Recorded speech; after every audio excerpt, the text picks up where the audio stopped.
can really like sink right into this couch. I'm gonna feel so professional being like, let me just pull up my Goodreads. It really annoys me that Goodreads does the American format for the dates because I get so confused. I see something and I'm like, what do you mean I read this in August? I read it in December. Okie dokie, we are ready and ready to go. First wrap up of 2026. I read 4 books in January. I was really on to a winning streak. The first 3 books that I read this year were all 5-star reads. So I was feeling so optimistic. I really thought I was gonna have a great month. And then I picked up a book that ruined the streak. And I still can't make up my mind of what I want to rate that final book. So I'm gonna just get into this, do like mini reviews for each of the books that I read. And then at the end, I will make up my mind what I think of that final book. I will make my final decision because I've already changed my Goodreads twice. So the first book that I read, that I started it in December, but I read the majority of it and I finished it in January. And that is Midnight in Everwood by I cannot pronounce her surname. I'm so bad with names. I don't want to butcher it. This book is a Nutcracker retelling, sort of, I guess, or a Nutcracker inspired story, and I loved it. I don't really know the story of the Nutcracker. I think the only adaptation I know is Barbie and the Nutcracker. I don't know, I didn't even know it was a book actually, but there's a book, there's the ballet. I don't know anything about it really. I know like the basic story from what I've learned from Barbie and the Nutcracker. That being said, I really enjoyed this book. It had a fantasy feel. It was very ballet inspired because our main character loves ballet. I loved it. I quite liked the world that it was set in. So our main character is from this world. She lives in London. Does she? Nottingham. Is that in London? Where's Nottingham? Sheriff of Nottingham. I don't know if you know where that is. She ends up being transported to the world of Everwood, and I loved it. I very much enjoyed it. It was good. I will read the back to you just to give you a full rundown of the basic plot. Prepare to be enchanted. Nottingham, 1906. Mariette Steele, I think it's pronounced Steele, it could be pronounced Stale actually. I told you I'm so bad with names. It might actually be Stale. Longs to be a ballerina, but as Christmas draws nearer, her dancing days are numbered, as she must marry and take up her place in society in the new year. But a mysterious new neighbour, toy maker, Dr. Drosselmeyer, heralds the arrival of magic and wonder in Mariette's life. I also don't know if I'm pronouncing Mariette right. It could be Marietta, actually. I read it as Mariette, so I don't actually know. I'm so bad. The only reason I know how it's pronounced Drosselmeyer is because I've heard it in the movie. Otherwise, that name would be butchered as well. After Drosselmeyer constructs an elaborate theatrical set for her final ballet performance on Christmas Eve, Mariette discovers it carries a magic all of its own, a magic darker than anyone could imagine.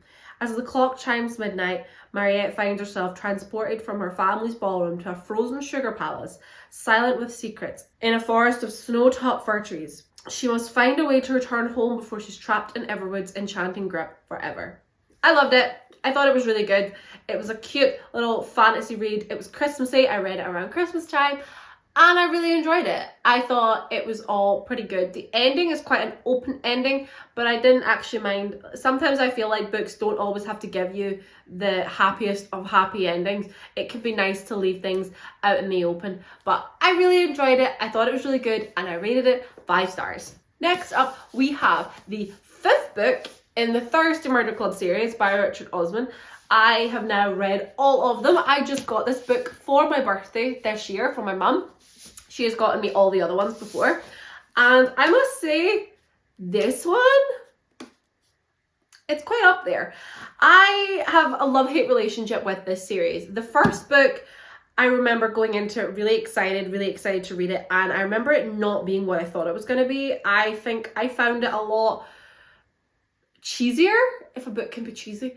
And more of a comedy. I was taking it from more of a comedy side. Like I didn't find it to be very serious. There was so much going on and I couldn't take it seriously, and I didn't realize that, I mean, I don't know if that is the author's intention or just my interpretation, but I found it to be a lot cheesier and more of a comedy mystery than a serious mystery or even a cozy mystery. Maybe it is leaning towards the side of cozy, but I think more comedy. It's giving comedy. So the first book, I remember thinking, oh, it's not what I was expecting. It's different than I thought it was going to be. The second book in the series, I remember nothing of it. Nothing at all. What did I even rate it? I could actually look that up right now. I feel so professional. Sometimes I'm very critical. Oh, there it is. The Man Who Died Twice. I read it in 2023 and I rated it 5 stars. So I must have thought it was alright actually.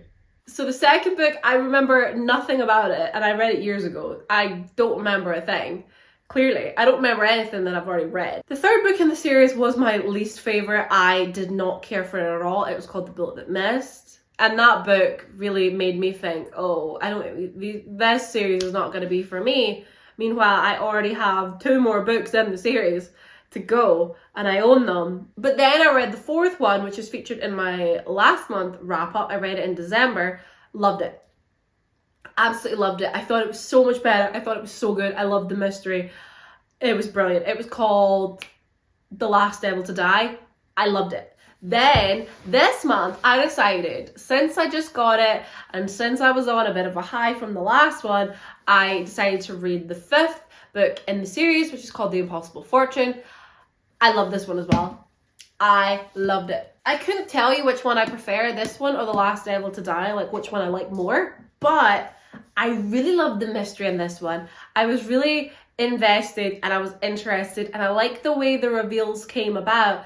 It was quite nice. It was good. It was different and I liked it, and I liked it a lot. So maybe even this one might be my favourite. But I will read the summary to you. Who's time to think about murder when there's a wedding to plan? It's been a... Hi. He's just staring at me. It's been a quiet year for the Thursday Murder Club. Joyce is busy with table plans and first dances. Elizabeth is grieving. Ron is dealing with family troubles. And Ibrahim is still providing therapy to his favourite criminal. But when Elizabeth meets a wedding guest who fears for their life, the thrill of the chase is ignited once again. A villain wants access to an uncrackable code and will stop at nothing to get it. Plunged back into their most explosive investigation yet, can the gang solve the puzzle and a murder in time? It was brilliant. I loved it. I would recommend it. You probably... Maybe this is one of those series where I kind of feel like maybe you do need to read them all to fully be able to appreciate and understand what's going on. Otherwise, he will talk about things that you don't know about and allude to things that have happened in previous books. Some characters are reoccurring. Obviously, the main 4 are reoccurring every time because they are the Thursday Murder Club, but there are other characters as well that are reoccurring. Otherwise though, I would say you probably could pick them up and read them in any particular order, but I definitely would recommend book number 4 and book number 5 because they were my favourites. I thought they were brilliant. I just thought they were different and I liked it. I like that he is looking into other criminal activities, because a lot of the times when I'm reading a mystery book, I get so bored when the main, like, enemy, villain, crime lord is just like a big shot drug dealer. I get bored of drugs. It sounds so daft, but when I'm reading books like this and there's some sort of like big crime lord and he's a drug dealer, I'm like, here we go again. I just love it. I want a better classic criminal. Give me like a Batman villain type of character, like a Joker that's just into anarchy just for the sake of it.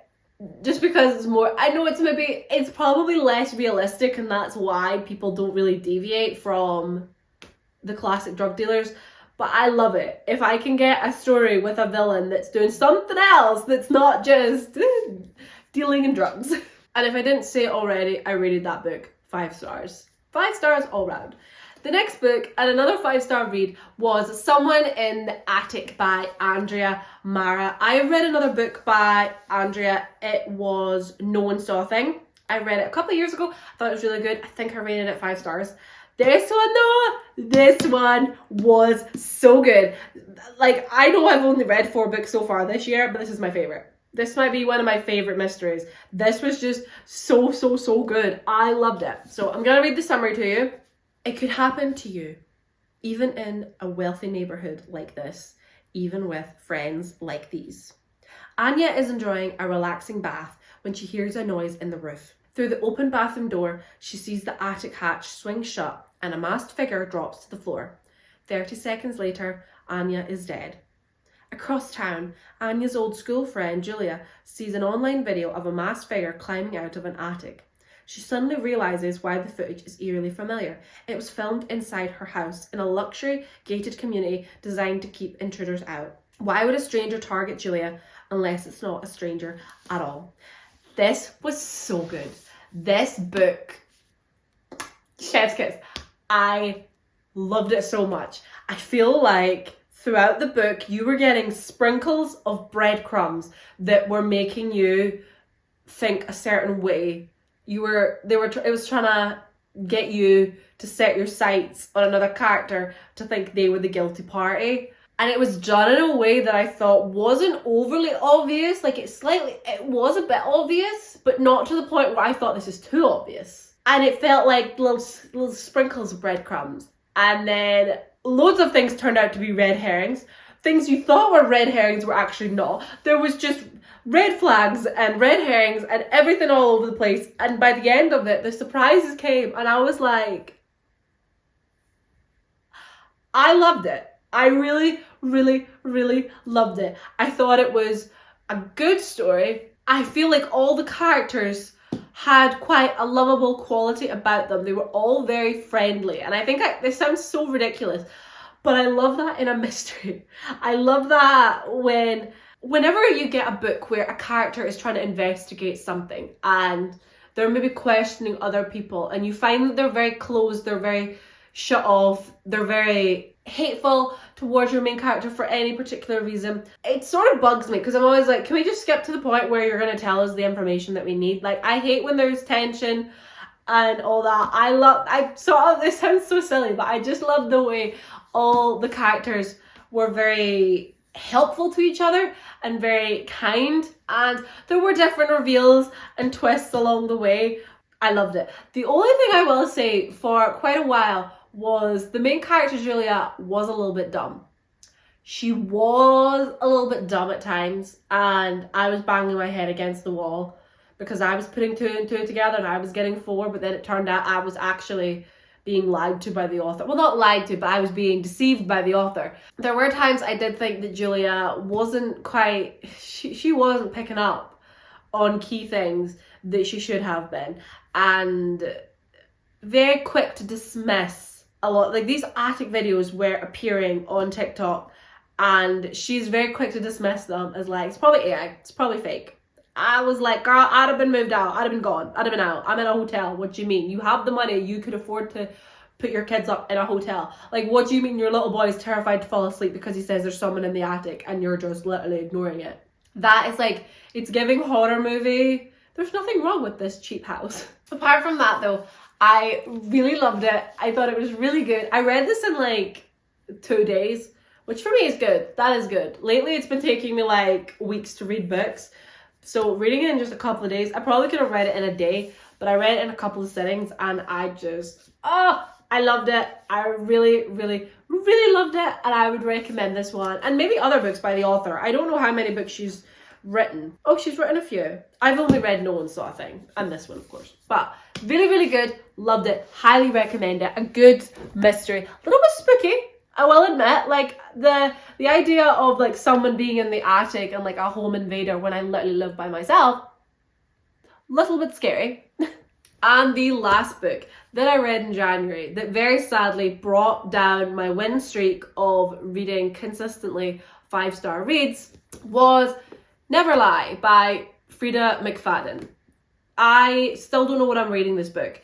I originally decided to do 4.5 stars, sort of like four stars on Goodreads, 4.5 in Storygraph. But then the more I was talking about it, the more I realised I was annoyed by it, and I wanted to bring it down to 3.5 stars on Storygraph and 3 stars on Goodreads, since Goodreads doesn't let you do 0.5. Now I can't make up my mind, because 3 stars does feel quite stingy, but 4 stars feels too generous. But maybe I could give it 4 stars. 4 stars feels a bit kinder than 3, because 3 stars is sort of my average for a book that's just, it's okay. Because for the most part, I did enjoy this book. So it's not very long. It was only 298 pages. The ending felt incredibly rushed. I was enjoying reading this book for the first 3/4 of it, and then the ending just felt like a shift. I saw a review where somebody said they felt like the start of this book and the end of this book was written by 2 different people because they didn't really tie in together. I am still honestly debating doing a review, a full-on review, a rant review for this book, because it did annoy me. It got off to such a strong start and I was really excited by the premise, and it just did not deliver. Sometimes the truth kills. Newlyweds Trisha and Ethan are searching for the house of their dreams. They think they've found it when they visit the remote manor that once belonged to Dr. Adrian Hale, a renowned physicist, a renowned psychiatrist who vanished without a trace years ago. But when a violent winter storm traps them at the estate, the house begins to lose its appeal. Stuck inside and growing restless, Trisha stumbles on a collection of audio transcripts from Dr. Hale's sessions with patients. As Trisha listens to the cassette tapes, she learns about the terrifying chain of events leading up to the doctor's mysterious disappearance. With each tape, another shocking piece of the puzzle falls into place, and a web of lies slowly unravels. But by the time Trisha reaches the final cassette, the one that reveals the entire horrifying story, it will be too late. From New York Times best-selling author Freida McFadden comes an addictive, unpredictable thriller that will keep you asking the question, what is the truth? I loved the premise.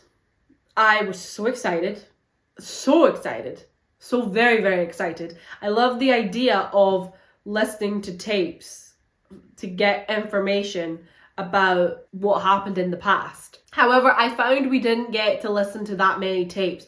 A lot of the chapters ended up being told from Adrian's perspective, so we were getting chapters in the past. And I thought, oh, that's not the same as actually getting to just see it through Trisha's eyes, through listening to the tapes. That would have been, because those chapters were like audio transcripts of what was said. And I think I would have preferred to, but I understand though, because the Adrian chapters were telling us stuff that happened out with the tapes. But I think I would have preferred it all to have been through the tapes. I think that would have been a bit better, or a bit more exciting, to not actually know what was happening in that time. I feel like the character of Adrian was really interesting to begin with, and then by the end she felt like a different character. She was a bit unhinged by the end. And I don't really feel like, okay, I don't want to really give too many spoilers in this in case I do end up doing a review, and that can end up just being a full rant, full spoiler review. But I didn't really feel like what happened to her got to a point. It was threatening, yes, and would make you feel unsafe at home, but more in a way where it was blackmail. It didn't take as dark a turn as I thought it would, that she would be fearful for her life to have her act the way that she did. The leading up to the events of what happened in the past didn't really feel all that exciting or that threatening enough to warrant her behavior to then be like, we need to act on this. I found her to be quite changed by the end of her story when she disappears, that I didn't really feel like anything happened to warrant that behavioral change. She was very calm and in control when we first met her, that all of a sudden there was a big shift and it felt like, why are you acting like this? I really don't think it's that serious. There was a lot of, a bit like Someone in the Attic, there was a lot of breadcrumbs being thrown at us that, unlike Someone in the Attic, where I felt it was a bit of a breadcrumb. here's another breadcrumb, scattered throughout. I felt like it was trying to force feed me these red herrings to make me be like, these two characters sound very similar. I think they might be the same person. And it was way too obvious. I knew immediately that it was not. That character is not that character. Like, you're trying to make it seem like it is, but I promise you, it is not. I know, I'm telling you right now, I'm too smart for you. That is way too obvious. You were too obvious with it. That then, when the reveal did come, I was surprised. I will give it that. There were things that were revealed that I did work out, and I realized, well, that's that, and that's, I know what that's going to be. And actually, I think that's connected. But then when it came down to it, when the main reveal came, I was surprised. I was. But then I was left disappointed by it, because everything then was suddenly very rushed and thrown at us, and a character completely changed from how they were in the beginning, and none of it actually made sense, because the way the character was acting in the beginning didn't correlate with how they were acting by the end. And it's one of those that if it's just their behavior towards another person, then yeah, you could be like, oh, they were lying, because that's what they are. They're a psychopath, low-key. Whereas they were lying to us, and it's like, well, us, the reader, is not like a real person if it's your inner monologue. But then I suppose I was just to assume they were lying to themselves. But then all the reveals came, and the ending of the book came, and the character revealed themselves to another character, and that character was unfazed by them. And that was it. And then it was happily ever after for our characters. And I was disappointed by that, because I like it. Right, listen. If there's a character that does bad things, but they're likable, or they've done it for certain reasons, I'm okay with them getting away with it. I don't mind. I will allow it. I will look the other way. I saw nothing. But if it's a character that I find unlikable and they've done a bad thing, you best believe I want to see your comeuppance. If you're not going to go to jail, I want you to die. Basically, as simple as that. I need justice. You do not deserve this life. And I will not ever stand for an unhappy ending. I will not. I don't like it. And I know sometimes a book will do this, where the ending is unsatisfying because it turns out that, because in real life there aren't always happy endings. I get that. I do. However, when it comes to a book, I deserve it. I deserve a happy ending. I want to see those characters go to jail. I want to see them get their comeuppance. The police incompetence in this book, thank God we didn't actually have a police character at all. Like, they weren't in it at all. It's just like in passing mentioned. Well, the police have no idea what happened to Adrian. The police have no clue about this. Like, incompetent. So incompetent. And there were things that ended up, I thought, incredibly unbelievable. There was a body under the floorboards, and you mean to tell me that nobody could smell it? I know it's sort of dismissed because the character bought a spray that they read was good for getting rid of the odor of death, but I'm sure that only works if you're consistently spraying it. Once you are not actively using the spray and the police are also in that house looking for somebody who is missing, I am pretty sure they would have found that body. I am pretty sure they would have. The sniffer dogs would have been out in full force. Let's be for real about this. I think this book has made me realise that I'm maybe not a Freida McFadden fan. I don't like her female characters. I don't. I read The Housemaid and I thought it was pretty good at the time when I read it, but then the more I dwelled on it, the more I've seen other reviews. I am very easily influenced by other people, but I've seen where other people have given their opinions on it, and they've given their opinions on Freida McFadden and her writing style and how she portrays her women. Loki is not great. I kind of agree with it after this book, because we were given a great character in Adrian Hale in the beginning. I quite liked her. I did. Then she fell in love, and from then onwards, I found her character to just take a complete shift. to the point where she was not only useless, she was coming up with unhinged ideas. Killing a man because he had a video of you slashing someone else's tires. I don't think. I really don't think. I suppose she did what she did because she was in love. Which, clearly the moral of this story is men. Men are the problem. So maybe in the end up, I could give this book 3.5 stars, maybe 4, I don't know. I really can't make up my mind. I can't make up my mind about this one. I'm struggling because I loved the idea of it. I loved the premise. I liked the characters to begin with, but I hated the reveals and I hated the ending. Oh my god, I hated the ending. And actually, do you know what actually pissed me off the most? Was the moment I completely tuned out, was when one of the characters said, "My mother always said, only two can keep a secret if one of them is dead." I'm sorry, Pretty Little Liars. What? If I ever see that in literature, jail. Jail. I think the only reason I hate that, and I don't know where that quote originates from, I really don't. Maybe it was some scholar hundreds of years ago said it. Where did it come from actually? Let me consult. It's nice being able to look something up.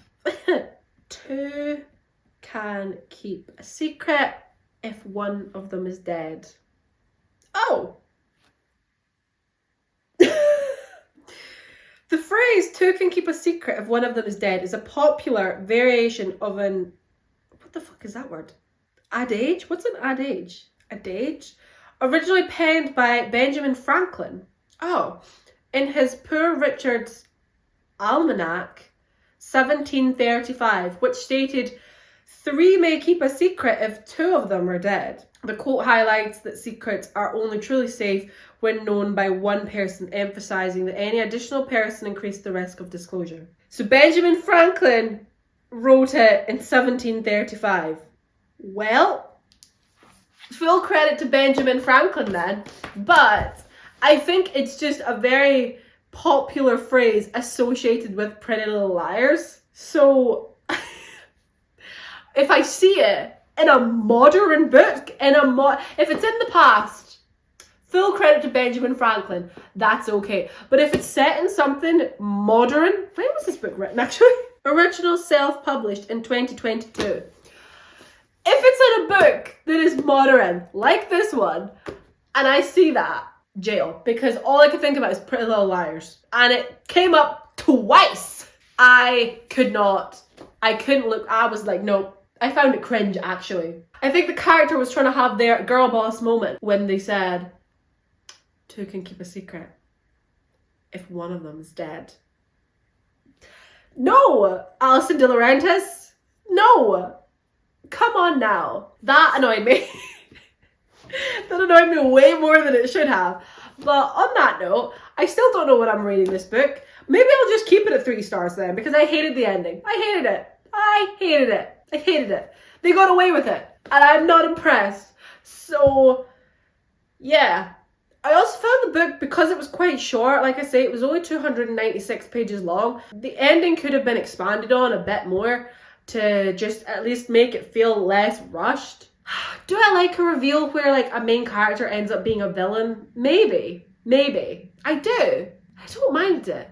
But that being said, actually, I don't like it when it's done in the way that it was done. So, no, I didn't like it. 3.5 stars.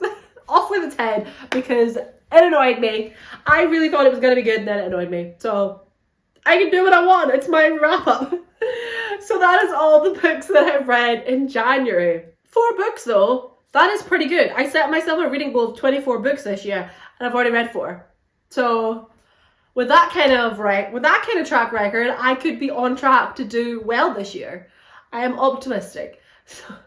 So thank you so much for watching this video, and as always, I will see you in my next one, whatever that may be. If you like, you can follow my socials. They are listed in the description box down below, and any relevant information or any relevant videos tying into this video will also be in the description box below. I will leave a link to my to last month's wrap up, and also if I do a review for Never Lie, I will link that below. That may appear at some point, and also I will leave a link to my last Sunday reading vlog where I did do a mini-ish review of the book, where it was me coming off of staying up until 2:30 in the morning reading the book, waking up the next day and realising I hated it. So I will link that down below. Thank you for watching. I hope you all had a wonderful January and you also read lots and lots of books. Please tell me all about them. So